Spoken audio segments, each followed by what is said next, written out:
1990 সালের এদিনে স্বৈরাচার বিরোধী গণ-অভ্যুত্থানে নিহত চিকিৎসক নেতা ডাক্তার শামসুল আলম খান মিলনের 35তম মৃত্যুবার্ষিকী উপলক্ষে তার সমাধি ও টিএসসির মিলন চত্বরে পুষ্পস্তবক অর্পণ করে বিভিন্ন সামাজিক, রাজনৈতিক ও পেশাজীবী সংগঠন। দিবসটি উপলক্ষে ডক্টরস অ্যাসোসিয়েশন অব বাংলাদেশ ড্যাব আয়োজন করে আলোচনা সভার।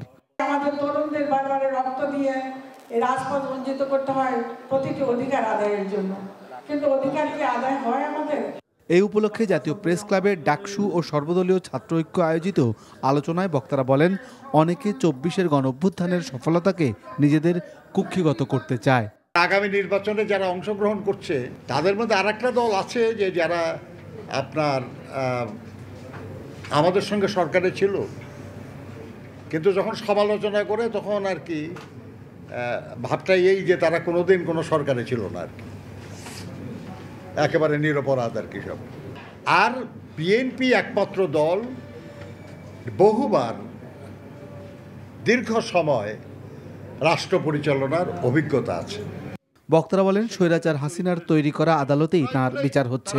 তারা বলেন, সে সময় কৃত্রিমভাবে বেগম খালেদা জিয়াকে কারাগারে অসুস্থ করে তোলা হয়েছে।